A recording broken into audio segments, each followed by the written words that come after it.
জীবনে প্রথমবার এমন পরিস্থিতির মুখোমুখি হওয়া আর তার সাথে হরিনাম সংকীর্তন এক আলাদা রকমের অনুভূতিই ছিল বলতে পারো। মায়াপুরের হোটেলে এসে আমরা একটু রেস্ট নিই, তারপর ভাবলাম যে মাম্মাকে একটু ঘুম পাড়াবো, তার সাথে আমরাও একটু শোবো, তার কারণ এতটা পথ জার্নির পর ভাবলাম যে একটু রেস্ট নিই সবাই মিলে। কিন্তু এই যে ঘুরতে এসে তার তো একদমই ঘুমাতে ইচ্ছা করছিল না, সে হচ্ছে খুবই দুষ্টুমি করছিল। তাই ভাবলাম যে শুধু শুধু হোটেলে থেকে আর লাভ নেই, সবাই মিলে একটু বেরিয়ে পড়ি আর কি ঘুরতে। আর আমরা যেইখানটায় আসি জায়গাটা খুবই সুন্দর ছিল, একদমই হচ্ছে শান্তশিষ্ট জায়গা, মানে ঠাকুরের স্থান, মানে একদম শান্ত নিরিবিলি জায়গা। তো আমরা যেখানটা আসি সেখানটা হচ্ছে তোমার গঙ্গা ছিল, আর গঙ্গার আগে এই মন্দিরটা।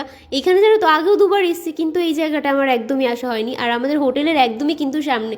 তো এখানটায় এসে আমরা অনেকটা কিন্তু সময় এখানে আর কি কাটাই সবাই মিলে বলতে সবাই আর কি আমরা আসি না, আমি, সৌরভ, বোন আর মাম্মা, এই কজন আর কি গঙ্গায় আর কি এখানে একটু বসি, সুন্দর করে সবাই একটু গল্প টল্প করি। তারপরে এখান থেকে আমরা আবার অন্য জায়গায় আর কি ঘুরতে চলে যাই। ঘুরতে ঠিক না, আমরা আর কি গঙ্গার ঘাটের এখানে থাকার পর, সময় কাটানোর পর আমরা একটু রাস্তায় আর কি ঘুরে ঘুরে দোকানপাট আর কি দেখছিলাম। তারপরে একটা দোকানে আর কি ওরা এসে বসে, একটু কফি টফি খায়, আর একটু জল তেষ্টা পেয়েছিল তাই একটু জলের বোতল আর কি আমরা কিনি। তারপরে এদিকে আবার তার পিসু আর কি চলে আসে, আর পিসুকে দেখতে পেয়ে সে তার পিসুর সাথে চলে আসে একটা দোকানে। তারপরে তার পিসু একটা খেলনা কিনে দেয়, এই বাবলসটা কিনে দেয়। তারপরে আবার আমরা আর একটা দোকানে চলে আসি, আর এই দোকানে এসে একটা মানে তোমার ওই তোমাদের দেখালাম না একটু বাটি গ্লাস ওই আর কি সেটটা দেখছিলাম, খুবই ভালো লাগছিলো, তো ওটা নিতে বলছিলাম। সে এখন ওই তোমার ওই বাজানোর ওইটা নেবে, তার ম্যাম নাকি স্কুলে এরকম আর কি রাইমস পড়ায়, তখন আর কি ওইটা বাজিয়ে বাজিয়ে পড়ায়, তার আর কি বায়না ওইটাই নেবে, তো ওইটা কিনলো। আর এই দিক দিয়ে তো মা বাবারাও চলে আসে। তারপরে আমরা সবাই একসাথে আর কি ওই একটা ঠাকুরের দোকানে আর কি ঢুকি গোপাল দেখার জন্য। তো গোপাল দেখা হয়ে যাওয়ার পর তারপরে চলে আসি আমরা মন্দিরে।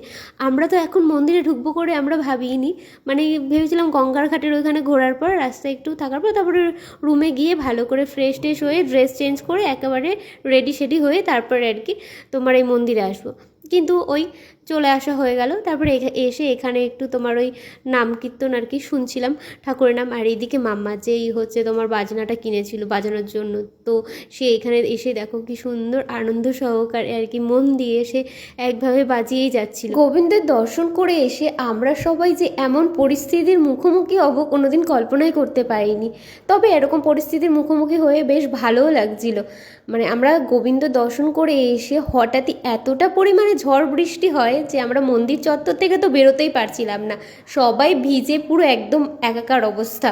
বোন তো মাম্মাকে নিয়ে এক সাইডে দাঁড়িয়েছিল, আর আমরা সবাই মিলে বোনকে গার্ড করে রেখেছিলাম, যেহেতু মাম্মা ওর কোলে ছিল, মাম্মার যাতে কোনো রকম হাওয়া বা বৃষ্টি গায়ে না লাগে। কিন্তু সবাই মিলে অনেক আনন্দও হচ্ছিল, ভালোও লাগছিল, কিন্তু মাম্মার জন্য একটু লাগছিল যে ও ছোটো মানুষ, ওর ঠান্ডা না লেগে যায়, কিন্তু ওর কোনো রকম কোনো কিছু হয়নি।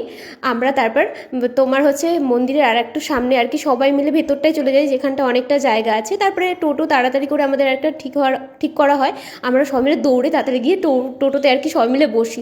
তারপরে আমরা আমাদের হোটেলে আর কি পৌঁছে যাই। আর বোন তো সেই থেকে মাম্মাকে কোলে নিয়ে আছে, ও তো কোল থেকে একদমই নামতে চাইছিল না।